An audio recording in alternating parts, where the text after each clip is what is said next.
आगमन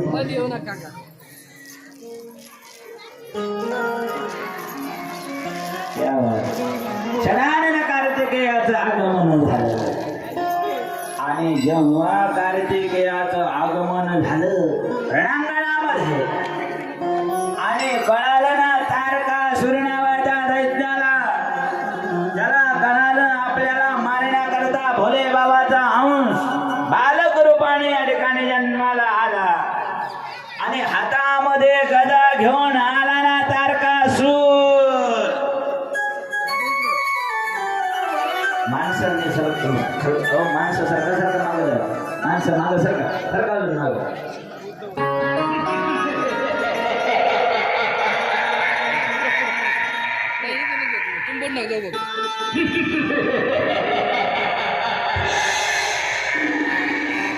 हातामध्ये गदा घेऊन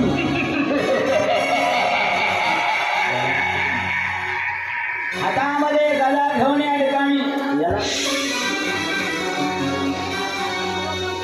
तारकासुराचे आगमन झालेले.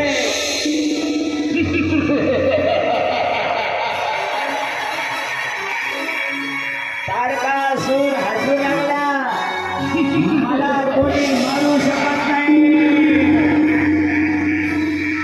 मला कोणी समाप्त करू शकत नाही, मी त्रिलोक विजयी तारकासूर म्हणूया.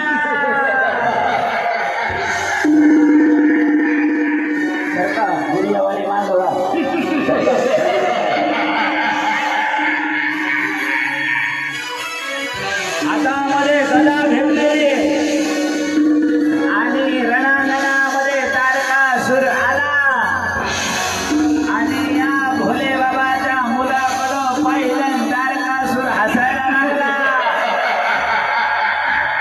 अरे एवढं बोललं मला काय मारलं, मी त्रिलोक विजयी तारकासूर, मी अमर आहे, मला कोणी मारू शकत नाही, त्रिलोक विजयी तारकासूर.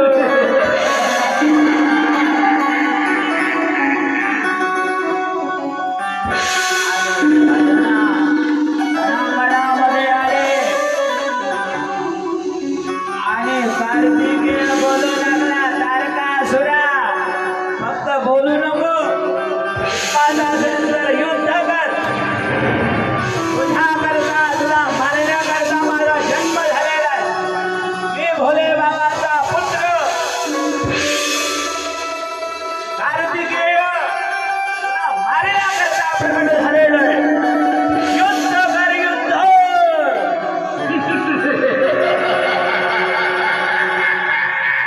तारकासूर म्हणू लागला, देवतांनी तुला मरण्याकरता इथं पाठवलेले, मी मरू शकत नाही, मी अमर आहे, त्रिलोक विजयी तारकासूर.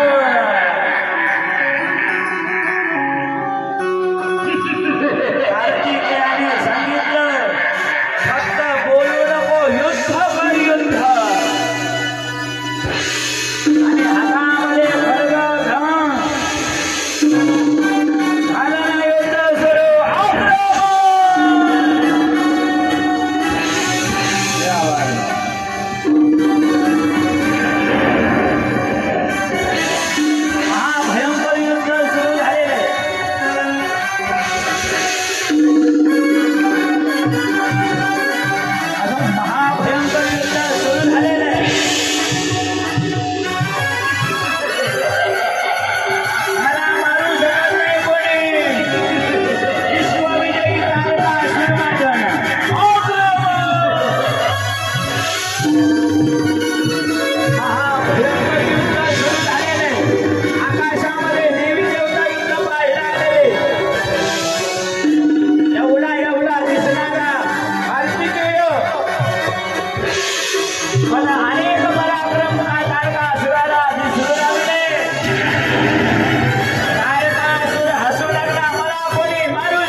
तारकासुराची ताकद कमी होऊ लागली.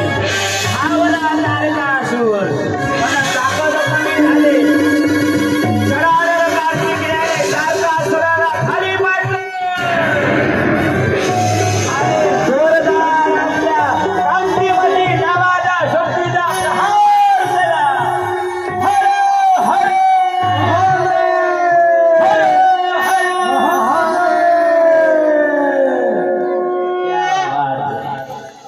टाळ्या वाजवायला कार्तिकेयाचा कार्तिकेयाचा विजय झाला. देवतांनी पुष्पवृष्टी केली आणि तारकासुर एखादाचा मारला. या तारकासुराला उचलायला या 2-4 जण. लवकर या, उचला उचला लवकर या. बरोबर या उचलायला तारकासुराला उचलायला या 2-4 जण. चला टपकन चला. या लवकर या उचला ना लवकर. या 2-4 जण. लहान पोरं नाही, मोठे मोठे. मध्ये सोडू नका ना बरं का, नाही तर मागे जर ते खाटला आमच्या विनायक दादा जाधव. एकदा त्यांच्याकरते जोरदार टाळा वाजवा. तव जन्मेव षटबदन कुम्हारा तारको असुर समरज ही मारा. तारकासुराला या ठिकाणी मारलं. देवतांनी पुष्पवृष्टी केली. देवतांची पुष्पवृष्टी या ठिकाणी झाली. देवता आनंदी झाले, भयमुक्त झाले. भोले बाबांच्या या कैलासामध्ये तारकासुराला मारल्यानंतर कार्तिकेयाच्या अतिशय सुंदर सुंदर लीला आहे. पण आपल्याला जायचंय गणपती बाप्पाच्या आगमनाकडे, गणपती बाप्पाच्या जन्मोत्सवाकडं. जगदंबा भवानी पार्वती मैयाच्या 2 सख्या जया आणि विजया त्यांनी माता पार्वतीला सांगितलं आपल्या हक्काचा एखादा गण पाहिजे. आतापर्यंत जेवढे सेवा करणारे गण हे भोले बाबाचे गण आहे. मग माता पार्वतीनं विचार केला आणि माता पार्वतीनं स्नान करत असताना आपल्या कोणी म्हणतो मळापासून गणपती तयार केला. पण मळापासून गणपती तयार करायला एवढा मळ निघायला ती काय ऊसतोड्याची बायको थोडीची. एवढा मळ निघायला 2-4 महिन्यापासून आंघोळ केली नव्हती का काय. तर या जगदंबा भवानी पार्वती मैयाने स्नान करण्याच्या अगोदर जे उठणं असतं त्या उठण्यापासून अतिशय सुंदर या ठिकाणी मूर्ती तयार केली आणि डोळे बंद केले आणि प्राणांचं आवाहन केलं. प्राणांचं आवाहन केल्याबरोबर त्या मूर्तीमधून बालक या ठिकाणी प्रगट झाला. त्या जगदंबा भवानीला काय मळापासून काय उठण्यापासून काय सगळं जग निर्माण करता आलं काहीच नाही. तरी जगदंबा भवानीला सगळं शक्य आहे. पण जगदंबा भवानीच्या घरी गणेशाचा प्रादुर्भाव झाला आणि गुफेवर रक्षण करण्याकरता ठेवले. अनेक जण आले. सगळ्यांना काल भैरव वीरभद्र नंदी श्रृंगी भृंगी सगळ्यांना पळावं लागलं गणेशाचे पराक्रम पाहून. शेवटी भोले बाबांचं आगमन झालं आणि भोले बाबांनी आतमध्ये प्रवेश करण्याचा प्रयत्न केला पण भोले बाबालाही अडवलं. शेवटी आता भोले बाबाची लीला आहे. हातामध्ये त्रिशूळ घेतलं आणि त्रिशूळ घेऊन भोले बाबा धावले आणि गणेशाचं शिरधरा वेगळं करण्यात आलं. जगदंबा भवानीला कळालं. जगदंबा भवानी धावत बाहेर आली.